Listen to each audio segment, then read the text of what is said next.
तो अब अगर आप घंटों के हिसाब से देखें तो 72 घंटे में ये लग रहा है कि डेडलॉक की ये जो डेडलाइन है ये समाप्त हो रही है और उसके बाद होर्मुज को फ्रंट लाइन फिर से बनने में कोई रोक नहीं सकता, क्योंकि दोनों ही तरफ से कोई ऐसी प्रगति नहीं हुई है जिसको लेकर ये आश्वस्ति लोगों के भीतर आ सके कि चलिए अब वो बारूदी झगड़ा फिर से नहीं होगा।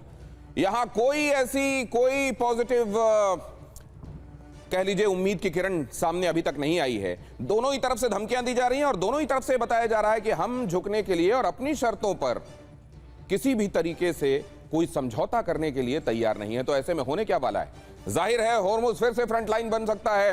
इधर डोनाल्ड ट्रंप ने एक बार फिर से धमकी दे दी है, कह रहे हैं कि आपके जो ऑयल पाइपलाइन है वो ब्लास्ट होने शुरू होंगे।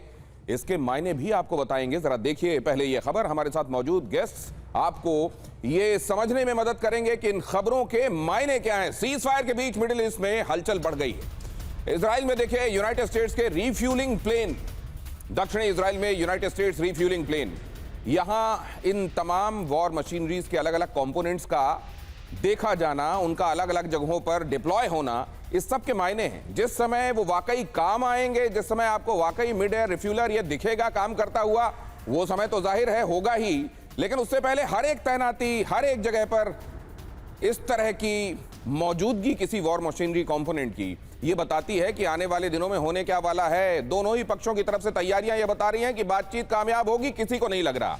मिडिल ईस्ट में अमेरिका की बहुत बड़ी तैयारी। मिडिल ईस्ट में हाई अलर्ट पर यूनाइटेड स्टेट्स के फाइटर जेट्स। मिडिल ईस्ट में रिफ्यूलिंग एयरक्राफ्ट की मूवमेंट दिखाई दे रही है। फारस की खाड़ी से अरब सागर तक एयर सर्विलेंस दिखाई दे रहा है।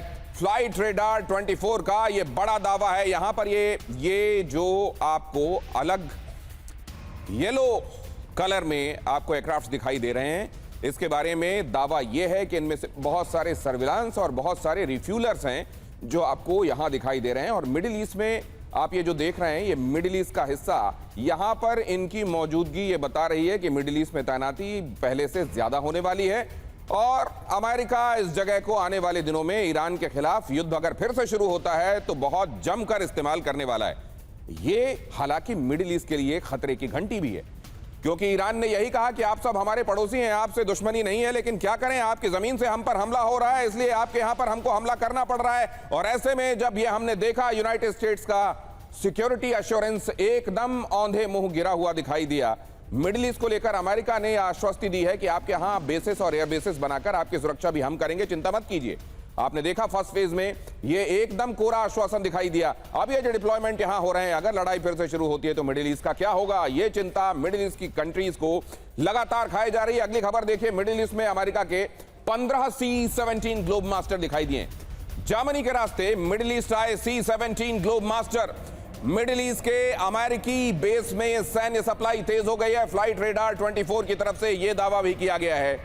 और ये हर एक डिप्लॉयमेंट वो ओशन में हो या लैंड में हो, यह बता रहा है कि अमेरिका अपनी तैयारियां बढ़ाता जा रहा है और डोनाल्ड ट्रंप को भी यह लग रहा है कि इसके अलावा और कोई चारा बचा नहीं है।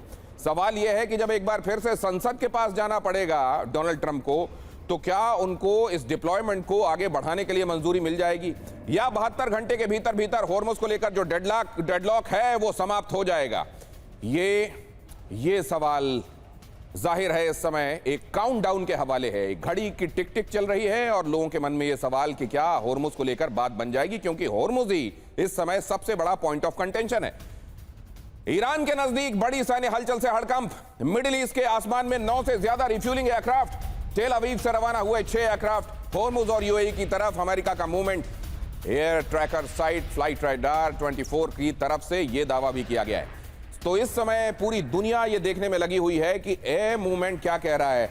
आपको ये मालूम है कि अमेरिका ने एक बड़ी तैनाती समंदर में कर रखी है। इसके अलावा वो लैंड में क्या कर रहा है, वो एयर में क्या कर रहा है, इसको जानने की भी उत्सुकता दुनिया को है। और इसमें बहुत ज्यादा मदद हो रही है इस साइट की तरफ से, जो हर एक एयर मूवमेंट को, जो असल में रिकॉग्नाइज्ड एयर मूवमेंट है, क्योंकि कई बार ये भी होता है कि क्लैंडस्टाइन एयर मूवमेंट होती हैं और वो पकड़ में नहीं आती हैं, कैसे और कैसे नहीं। ये डीके पांडे सर हमारे साथ जुड़ेंगे कुछ ही देर में, वो आपको बताएंगे।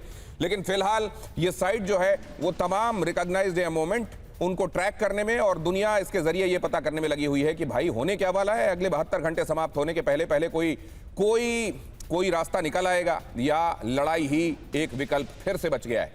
अगली खबर देखिए, ईरान के खिलाफ यूनाइटेड स्टेट्स का सीक्रेट ऑपरेशन, मिडिल ईस्ट में एक और कैरियर तैनात करेगा यूनाइटेड स्टेट्स। देखिए, इतनी बड़ी तैनाती के बाद एक और कैरियर तैनात करने की बात की जा रही है। क्या अमेरिका को यह लगने लगा है कि चाइना भी आने वाले दिनों में अपना रोल प्ले कर सकता है?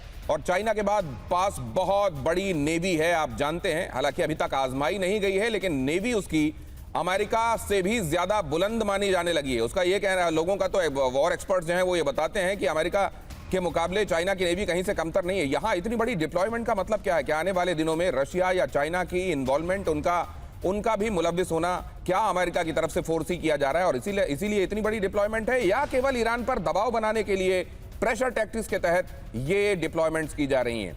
यहां देखिए जरा, कैरियर की लोकेशन की अभी तक कोई जानकारी नहीं है। यूनाइटेड स्टेट्स द्विट आइजनहोवर की होगी तैनाती। अमेरिकी नेवी के हवाले से फोर्ब्स की तरफ से यह दावा किया जा रहा है कि यह तैनाती होने वाली है। और इसी में अगली खबर भी देखिए, बेका घाटी के संदर्भ में पहली बार आईडीएफ ने, इजराइल डिफेंस फोर्सेस ने बेका घाटी में हमला किया। ये लेबनान ले आया हूं मैं अब आपको। हिजबुल्लाह ठिकानों पर आईडीएफ का हमला, 3 हफ्ते बाद बेका घाटी में आईडीएफ का हमला हुआ। सीज फायर के बाद हुए हमले का यह वीडियो, ये बहुत बड़ा हमला। बेका घाटी भी टारगेट पर थी। हिजबुल्लाह के अलग अलग जगहों पर आइडेंटिफाइड ठिकाने, उनको एक के बाद दूसरा नष्ट करने का क्रम, और उसी सिलसिले में बेका घाटी। हालांकि बीच में एक लल दिखाई दिया, सीज फायर, वो हाफ हार्टेड सीज फायर भी दिखाई दिया जिसकी चर्चा हुई, और अब आप देख रहे हैं बेका घाटी।